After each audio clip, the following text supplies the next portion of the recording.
it was the most misunderstood declaration in history, a statement of war mistaken for a curse.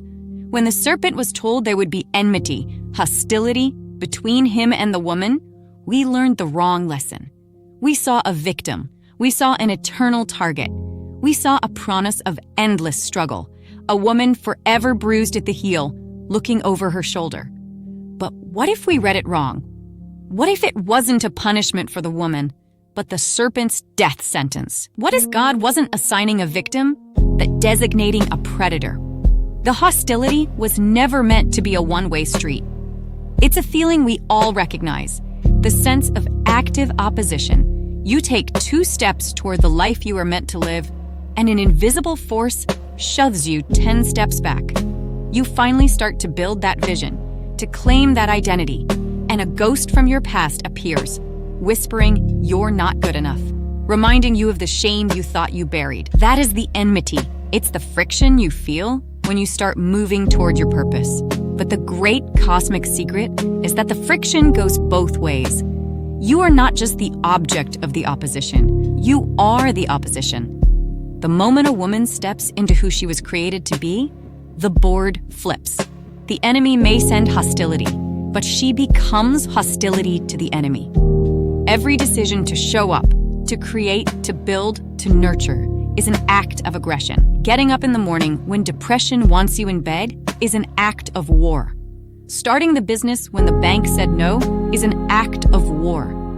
Raising that child with love when the world is full of hate is an act of war. You are not just defending, you are attacking. You are his greatest threat. That's why there has always been a war over what a woman can bring into the world. Because she knows the alchemy of turning a seed into a person. She can take a whisper of an idea and turn it into a movement. She can take $1 of capital and turn it into an empire. She can take a broken heart and turn it into a well of wisdom for others. This is terrifying to any force that thrives on chaos and decay.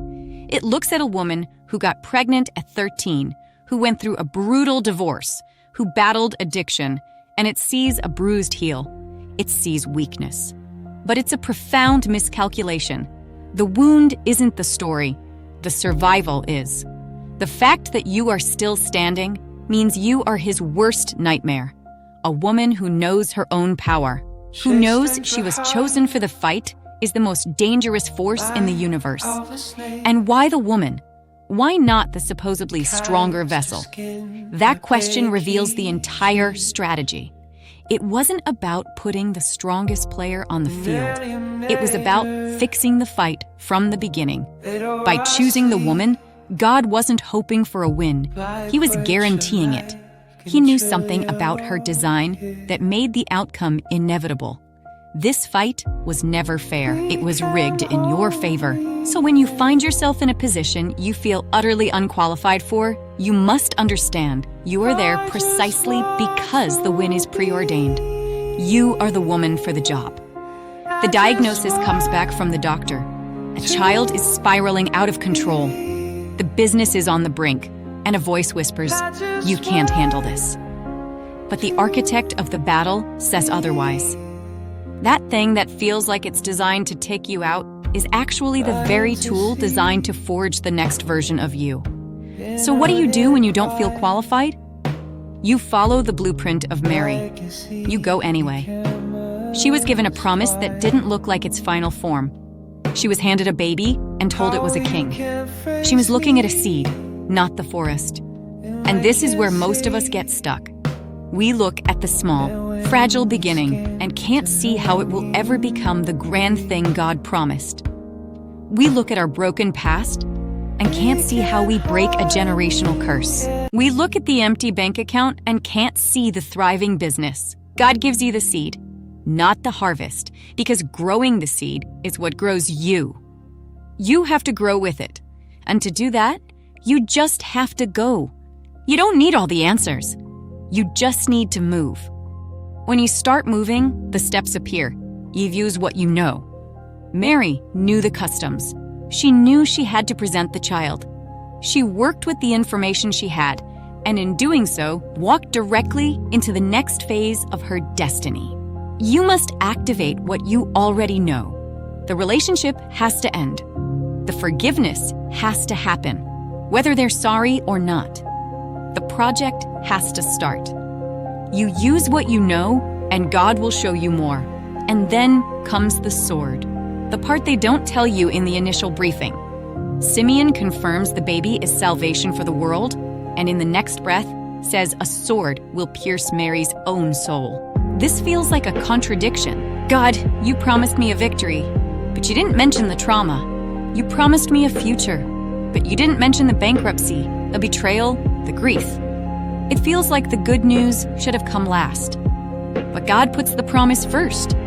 He puts the but at the beginning. He says, no weapon formed against you will prosper before the weapon is even forged.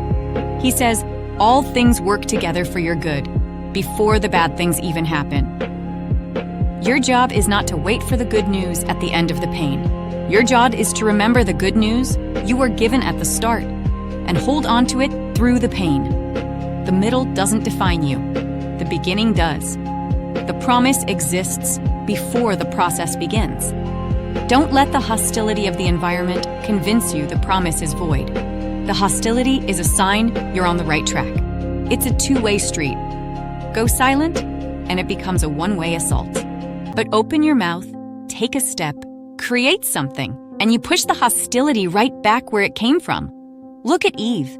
She was tasked with birthing the seed that would crush the serpent's head. Her first sons were a disaster. One motored the other. That seed was not the seed. She could have quit. She could have decided the promise was broken. But she didn't. She threw another seed at it. And another.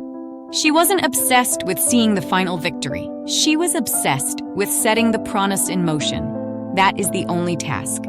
You don't have to see the company make the Forbes list. You don't have to see the child become a king. You just have to set it in motion. Work what you know until you get to where God said you would go. Let hell know it picked the wrong woman.